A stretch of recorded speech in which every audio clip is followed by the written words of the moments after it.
सुप्रसिद्ध कञ्चनजङ्घा 7-in-1 अगरबत्तीको उत्पादक सावित्री अगरबत्ती उद्योग प्रस्तुत गर्दछ प्रकृतिको सुगन्धले भरिएको मिठो सुवास जसले घरलाई शुद्ध र वातावरणलाई शान्त बनाउँछ। ओम सम्रानी कपधूप। दर्शकवृन्द नमस्कार, केन्द्रबिन्दु समाचारमा स्वागत गर्छु। म मनोज नेउपाने। केन्द्रबिन्दु समाचारमा हामी दिनभरिका महत्त्वपूर्ण तथा खोजमूलक समाचारहरू सम्प्रेषण गर्ने गर्छौँ। आजको केन्द्रबिन्दु समाचार सुरु गरौँ प्रमुख शीर्षकहरूबाट। संवैधानिक व्यवस्था सम्बन्धी नयाँ अध्यादेश जारी भएसँगै देशमा नयाँ राजनीतिक तरङ्ग सुरु। दलहरूद्वारा विरोध, संविधानमाथिको जालसाजी भएको कानुनविदहरूको टिप्पणी। आफैले फिर्ता गरेको अध्यादेश सरकारद्वारा 7 महिनापछि पुनः जारी भएपछि नेकपा विवाद झनै जटिलता उन्मुख। उखुको भुक्तानी माग गर्दै मङ्गलबार पनि किसानहरूद्वारा काठमाडौँमा प्रदर्शन। गृह मन्त्रालयद्वारा 4 चिनी उद्योगीहरूलाई पक्राउ गर्न निर्देशन। राष्ट्रपतिद्वारा पशुपतिनाथमा क्षमासहित विशेष पूजा। सर्वसाधारणका लागि भोलिदेखि पशुपतिनाथको मन्दिर खुल्ला गरिने। र सन् 2022मा हुने T20 विश्वकप क्रिकेटका लागि नेपालले सिधै ग्लोबल छनौटमा प्रतिस्पर्धा गर्ने। दोस्रो पटक बिग बास खेल्न Nepali leg spinner Sandeep Australia प्रस्थान। जस्तै परिस्थितिमा पनि होन्डा छ सधैँ तपाईसँगै। त्यसैले अब होन्डा हुनेछ तपाईसँग मात्र 1 रुपियाँको डाउन पेमेन्ट वा 1 रुपियाँको EMI वा 1% इन्ट्रेस्ट रेटमा। थप जानकारीका लागि यी नम्बरमा कल गर्नुहोस् वा माथि दिएको लिङ्क क्लिक गर्नुहोस्। होन्डा छ सधैँ तपाईसँगै। शर्माजी, चाउचाउ। कुन चाउचाउ? जसमा फाइदा छ। कसलाई फाइदा? हामीलाई कि ग्राहकलाई? तपाईलाई फाइदा हुने प्रीति चाउचाउ। फाइदा के छ यसमा? फाइदा चौता मसलाको स्वाद छ, मिठो मिठो याद छ, भोक मिटाउने ताकत छ, वर्षौंको विश्वास छ। बुझ्यो? प्रीति चाउचाउ, फाइदा हुने चाउचाउ। भोक लागेमा प्रीति खाऊ। समाचारको सुरुमा कोरोना भाइरस सम्बन्धी अपडेट। नेपालमा मङ्गलबार थप 936 जना कोरोना भाइरस सङ्क्रमित थपिएका छन्। स्वास्थ्य तथा जनसङ्ख्या मन्त्रालयका अनुसार देशभरका प्रयोगशालामा 7117 जनाको PCR परीक्षणका क्रममा 936 जनामा सङ्क्रमण पुष्टि भएको हो।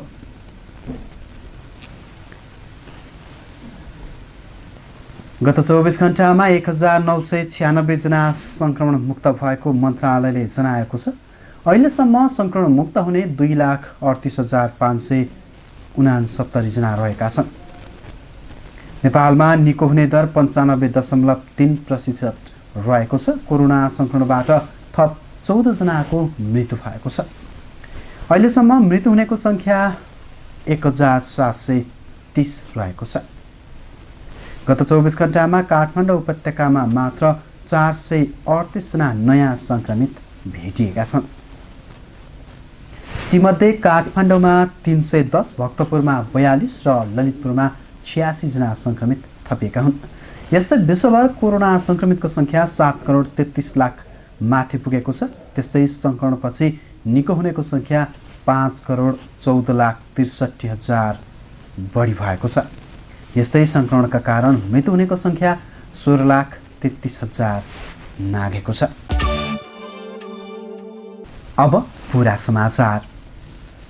अस्ट्रेलियामा हुने 2022 को T20 विश्वकपका लागि अन्तर्राष्ट्रिय क्रिकेट परिषद ICCले मङ्गलबार सार्वजनिक गरेको खेल तालिका अनुसार नेपालले सिधै ICC ग्लोबल छनौट प्रतियोगिता खेल्न पाउने भएको छ। ICC पुरुष T20 वरियता अनुसार नेपाल, सिङ्गापुर, युनाइटेड अरब इमिरेट्स र जिम्बाब्वेले सिधै ग्लोबल छनौट प्रतियोगितामा स्थान बनाएका हुन्। हेरौँ एक रिपोर्ट। नेपालले सन् 2022मा हुने T20 विश्वकप क्रिकेटका लागि सिधै ग्लोबल छनौटमा प्रतिस्पर्धा गर्ने भएको छ।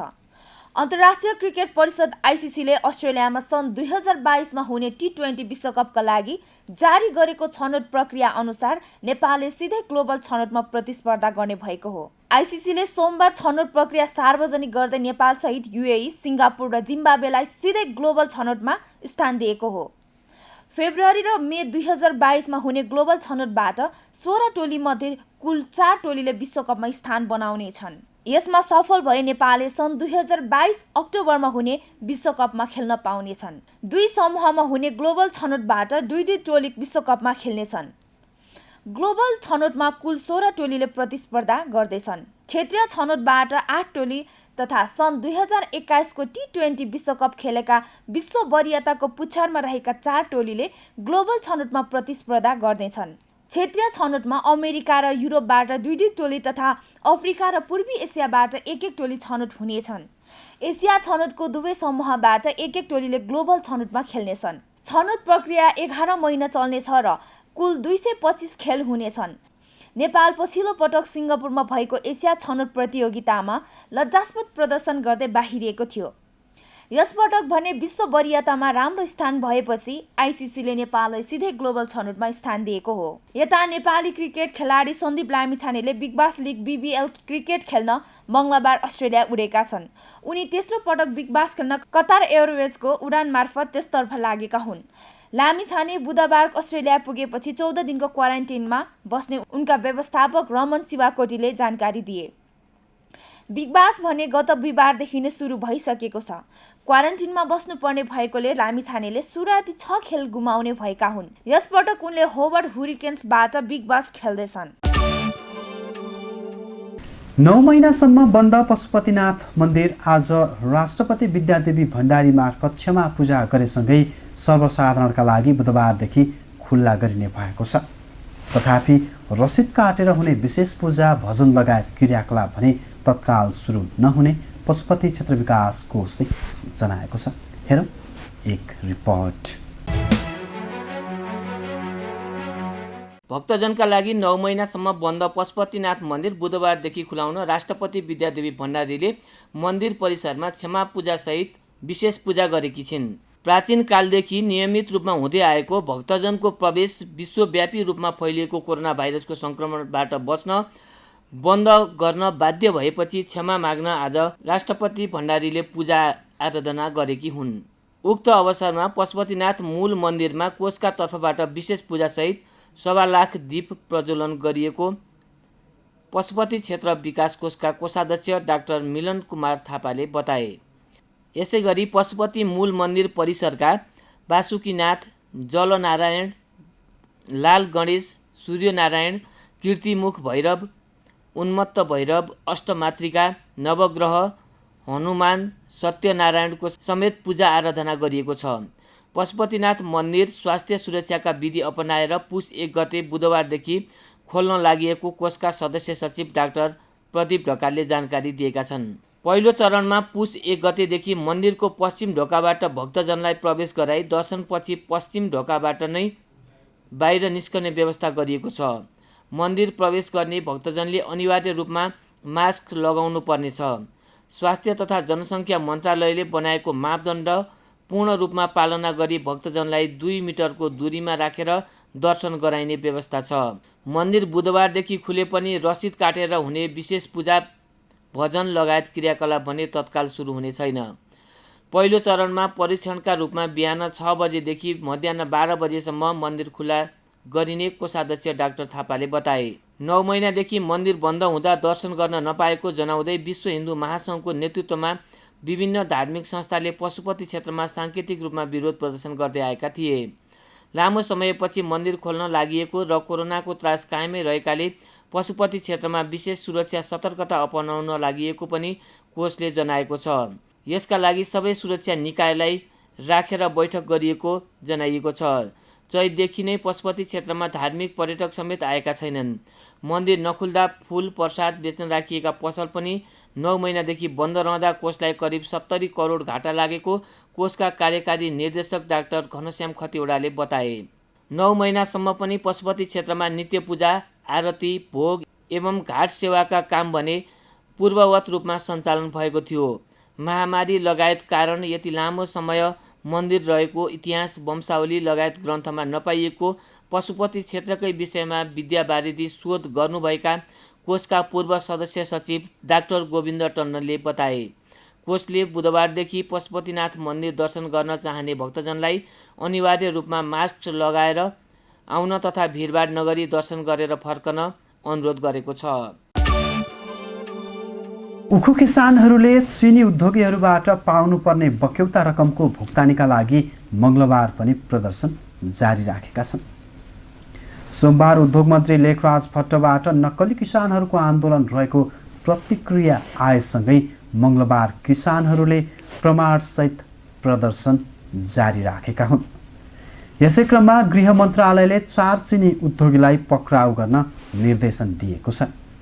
हेरौँ यिनै विषयमा रहेर तयार पारिएको यो रिपोर्ट। गृह मन्त्रालयले 4 चिनी उद्योगीलाई पक्राउ गर्न निर्देशन दिएको छ। मङ्गलबार गृह मन्त्रालयले सम्बन्धित जिल्ला प्रशासन कार्यालयलाई निर्देशन दिएको गृह मन्त्रालयका प्रवक्ता चन्द्रबहादुर बुढाले बताए। श्रीराम सुगर मिल्स, अन्नपूर्ण, इन्दिरा र लुम्बिनी चिनी मिल्सका सञ्चालकलाई पक्राउ गर्न गृह मन्त्रालयले निर्देशन दिएको हो। किसानहरूबाट उखु लिएर बक्यौता नतिरेको भन्दै उनीहरूलाई पक्राउ गर्न गृहले निर्देशन दिएको हो। लामो समयसम्म पनि बक्यौता नपाउँदा किसानहरू काठमाडौँमा चरणबद्ध रूपमा आन्दोलन गर्दै आएका छन्। सोही क्रममा यस वर्ष पनि आइतबारबाट माइतीघर मण्डलामा उखु किसानहरूले गत वर्ष पुस 18 गते सरकारसँग भएको सम्झौता पालना हुनुपर्ने माग राख्दै प्रदर्शन गरिरहेका छन्। शनिबार उखुको भुक्तानी माग्न चिसो झेल्दै किसानहरू काठमाडौँ आइपुगेका थिए। किसानहरूलाई राहत दिनुपर्ने सरकारले उखुको भुक्तानी दिलाउन नसक्दा उनीहरूले आइतबार यता माइतीघर मण्डलमा आक्रोश पोख्दै आएका छन्। यसै क्रममा मङ्गलबार किसानले पाउनुपर्ने बक्यौता रकमको रसिद, नागरिकता लगायत प्रमाणसहित प्रदर्शन गरेका छन्। करिब 1 दर्जन चिनी उद्योगीलाई बेचेको उखुको पैसाको बक्यौता रकम पाउनुपर्ने माग राख्दै 2076 वैशाख 31 गते यता उखु किसान आन्दोलित रहेका छन्। उनीहरूले आफ्नो आवाज टकारो पार्दै सरकारसँग आफ्ना माग तिर्साउन थालेको पनि थुप्रै वर्ष भइसक्यो। आश्वासन देखाउने सरकारसँगको उधारो सहमतिका कारण उनीहरूका माग जिउका त्यौँ छन्। आइतबारबाट आन्दोलन सुरु गरेका किसानका समस्या समाधानका लागि छलफल गर्न गृह मन्त्रालय, कृषि मन्त्रालय र उद्योग, वाणिज्य तथा आपूर्ति मन्त्रालयले बैठक बसेको थियो। तर किसानले पाउनुपर्ने बक्यौता रकमका सम्बन्धमा भने कुनै ठोस निर्णय हुन सकेको छैन। सरकारले आफैले फिर्ता लिएको संवैधानिक परिषद सम्बन्धी अध्यादेश 7 महिनापछि पुनः मङ्गलबार जारी गरेको छ। कहिले विपक्षी दलका नेता त कहिले सभामुख अनुपस्थित हुँदा संवैधानिक आयोगका 45 भन्दा बढी पदमा नियुक्तिको काम अड्किएपछि प्रधानमन्त्री केपी शर्मा ओलीले रिक्स लिएर नै अध्यादेश ल्याएका हुन्। तर अध्यादेश जारी भएसँगै नेकपा भित्रको विवाद झनै उत्कर्षमा पुग्ने सङ्केत देखिएको छ। हेरौँ यसै विषयमा रहेर तयार पारिएको यो रिपोर्ट। सरकारले आफैले फिर्ता लिएको संवैधानिक परिषद सम्बन्धी अध्यादेश 7 महिनापछि पुनः ल्याएको छ। मन्त्री परिषदको मङ्गलबारको बैठकले पारित गरेको अध्यादेश हतारमा मङ्गलबार नै राष्ट्रपति विद्यादेवी भण्डारीले जारी गरेकी छिन्। कहिले विपक्षी दलका नेता त कहिले सभामुख अनुपस्थित भएपछि संवैधानिक आयोगका 45 भन्दा बढी पदमा नियुक्त हुन नसकेपछि प्रधानमन्त्री केपी शर्मा ओलीले रिक्स लिएर अध्यादेश ल्याएका हुन्। यसअघि विपक्षी दलका नेता शेरबहादुर देउवा पटक पटक अनुपस्थित भएपछि गत वैशाखमा सरकारले यही अध्यादेश जारी गरेको थियो। तर राजनैतिक दल सम्बन्धी अध्यादेशको तीव्र विरोध भएपछि सरकारले दुवै अध्यादेश फिर्ता लिएको थियो। नेकपा अध्यक्ष प्रचण्डको निर्देशनमा सभामुख अग्निप्रसाद सापकोटा 2 वटा बैठकमा अनुपस्थित भएपछि प्रधानमन्त्रीले दोस्रो पटक अध्यादेश ल्याउने निर्णयमा पुगेका हुन्। परिषदमा कम्तीमा 5 सदस्य उपस्थित हुनुपर्ने बाध्यकारी व्यवस्था रहँदा ओली प्रधानमन्त्री भएको 3 वर्षसम्म आयोगहरूमा नियुक्ति गर्न सकेका थिएनन्। कानुन, न्याय तथा संसदीय मामिला मन्त्री डाक्टर शिवमाया तुम्बा हाम्फेका अनुसार परिषद बैठकमा गणपूरक सङ्ख्या पुग्न 5 जना सदस्य अनिवार्य उपस्थित हुनुपर्ने कानुनी प्रावधान हटाइएको छ। 5 जना सदस्य अनिवार्य उपस्थित हुनुपर्ने प्रावधानमा परिवर्तन गर्दै हाल कायम सदस्य सङ्ख्याको बहुमत भन्ने उल्लेख गरिएको छ। सरकारले अध्यादेश जारी गरेपछि नेकपा विवाद थप बढ्ने निश्चित भएको छ। सत्तारूढ नेपाल कम्युनिस्ट पार्टी नेकपाका कार्यकारी अध्यक्ष पुष्पकमल दाहाल प्रचण्डले संवैधानिक परिषद सम्बन्धी अध्यादेश खारेज गर्न माग गरेका छन्। सबै पार्टीले संसदको अधिवेशन बोलाउन माग गरिरहेका बेला अध्यादेश ल्याउनु लोकतन्त्रको उपहास भएको प्रचण्डको भनाइ छ। यस्तै काङ्ग्रेस सभापति शेरबहादुर देउवाको औपचारिक प्रतिक्रिया नआए पनि प्रवक्ता विश्वप्रकाश शर्माले पार्टीमा छलफल नगरी जान नमिल्ने बताएका छन्। समाचारमा अब आजको टप 1 न्युजको पालो। संवैधानिक परिषदको बैठकको गुणपरक सङ्ख्या सम्बन्धी सरकारले अध्यादेश मार्फत संविधान संशोधन गरेपछि राजनैतिक तथा कानुन वृत्तमा हलचल नै मचिएको छ। राजनीतिक दल तथा दलका नेताहरूले यसलाई प्रधानमन्त्रीको गलत कदम भएको भन्दै तत्काल अध्यादेश खारेजीको माग अघि सारेका छन्। यस्तै कानुनविदहरूले यसलाई संविधानमाथिको जालसाजी भएको टिप्पणी गरेका छन्। हेरौँ यसै विषयमा तयार पारिएको यो विशेष रिपोर्ट। मङ्गलबार प्रधानमन्त्री केपी शर्मा ओलीले संवैधानिक परिषद सम्बन्धी नयाँ अध्यादेश ल्याएसँगै अब परिषदमा 3 जना मात्रै उपस्थित भएर बैठक सञ्चालन गर्न मिल्ने भएको छ। नयाँ अध्यादेशमा अध्यक्षसहित तत्काल बहाल मध्ये बहुमत सदस्य उपस्थित भएमा बैठक बस्न सक्नेछ। यसो हुँदा 3 जना सदस्य भए पनि बैठक बस्न सक्छ। हाल 5 जना सदस्य मात्रै पदमा बहाल छन्। बैठकमा पेश भएको विषयमा सर्वसम्मत निर्णय हुने उल्लेख छ। पहिलो बैठकमा निर्णय नभए तत्काल बहाल सदस्यको बहुमत सदस्यका आधारमा निर्माण हुने भन्ने उल्लेख छ। यसो हुँदा 3 सदस्यहरूले निर्णय गर्न सक्नेछन्। अध्यादेशको व्यवस्था अनुसार अब सभामुख र प्रमुख विपक्षी दलको नेता अनुपस्थित भए पनि बैठक बस्नेछ र 3 जनाको सहमति भएमा निर्णय हुनेछ। तर पार्टी र मन्त्रीहरूसँग नै कुनै सल्लाह नगरी प्रधानमन्त्रीले ल्याएको नयाँ अध्यादेशले नेपाली राजनीतिमा नयाँ तरङ्ग सृजना गरिदिएको छ। अध्यादेशका सम्बन्धमा दलहरूले विरोध जनाएका छन् भने सत्तारूढ दलभित्रैबाट प्रधानमन्त्री तीव्र आलोचित बनेका छन्। राष्ट्रपतिबाट नयाँ अध्यादेश जारी भएसँगै खुमलटारमा नेकपा अध्यक्ष दाहालसँग माधव कुमार नेपाल, झलनाथ खनाल, नारायण काजी श्रेष्ठ र वामदेव गौतम लगायतका नेता अब अध्यक्ष ओलीले चाल्ने कदमको बारेमा रणनीति बनाउन र अध्यादेशबारे एकमतको धारणा सार्वजनिक गर्न खुमलटारमा भेला भएका छन्। हुन त यसअघि नै अध्यक्ष प्रचण्डले उक्त अध्यादेश खारेज गर्नुपर्ने र यदि अध्यादेश खारेज नभए ठुलै दुर्घटना निम्ताने चेतावनी दिइसकेका छन्। यता प्रमुख प्रतिपक्षी दल नेपाली काङ्ग्रेसले पनि संवैधानिक परिषद सम्बन्धी अध्यादेश र उत्पन्न परिस्थितिबारे छलफल गर्न बुधबार पदाधिकारी बैठक बोलाएको छ। 1 बजे बोलाइएको बैठकमा पार्टीका पदाधिकारी र पूर्व पदाधिकारी उपस्थित हुने जनाइएको छ। यसअघि अध्यादेशका विषयमा वरिष्ठ नेता रामचन्द्र पौडेलले सरकार र प्रधानमन्त्रीको इच्छाअनुसार राष्ट्रपति चलेको भन्दै यसको विरोध जनाएका छन्। त्यस्तै पार्टी सभापति शेरबहादुर देउवाले संसद अधिवेशन चलेर अध्यादेश ल्याउनु अलोकतान्त्रिक भएको टिप्पणी गरेका छन्। यता जनता समाजवादी पार्टीका संघीय परिषद अध्यक्ष तथा पूर्व प्रधानमन्त्री बाबुराम भट्टराईले पनि प्रधानमन्त्री केपी शर्मा ओलीले अध्यादेश मार्फत आफ्नै खल्तीबाट संवैधानिक आयोगका व्यक्तिहरू राखेर राज्य हाँक्न खोजेको भन्दै त्यसको विरोध जनाएका छन्। अध्यादेशका विषयमा कानुनविदहरूले संविधानमाथिको जालसाजी भनेका छन्। संविधानविद भीमार्जुन आचार्यले सभामुख प्रधानमन्त्री र राष्ट्रपतिले एकपछि अर्को गल्ती गरेको प्रतिक्रिया दिएका हुन्। राजनीतिक आन्तरिक द्वन्द्वको कारणले संवैधानिक व्यवस्थालाई धरापमा राख्ने, संविधानले अपेक्षा गरेको विषयवस्तुलाई धरापमा राख्ने भन्ने कुरा एकदम आपत्तिजनक हो र संवैधानिक परिषदको सवालमा जे जस्ता काम क्रियाकलापहरू पछिल्ला समयदेखि भइरहेका छन् ती धेरै आपत्तिजनक छन् र संविधानले अपेक्षा गरेको भन्दा विपरीत ढङ्गले त्यसका पदाधिकारीहरूले काम गरिरहेका छन् जस्तो लाग्छ मलाई। यस्तै वरिष्ठ अधिवक्ता एवं संविधानविद डाक्टर चन्द्रकान्त गेवालीले संवैधानिक परिषद सम्बन्धी अध्यादेश कानुन विपरीत रहेको प्रतिक्रिया दिएका छन्।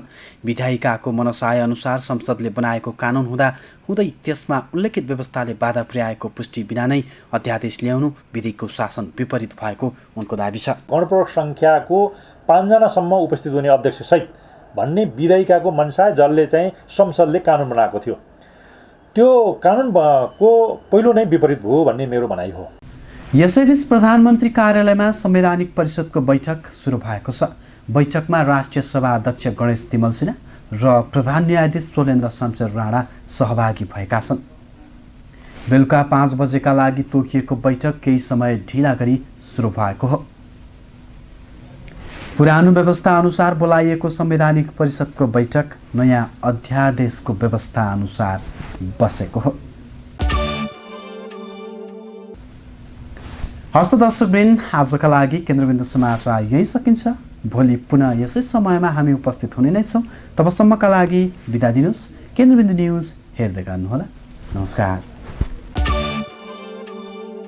कलङ्कीमा अवस्थित नेपालकै पहिलो ठुलो र अत्याधुनिक होलसेल बजार एनबीटीसी सञ्चालनमा कम्प्लेक्समा सम्पूर्ण फेन्सी तथा कस्मेटिक सामानहरू होलसेल मूल्यमा उपलब्ध छन्।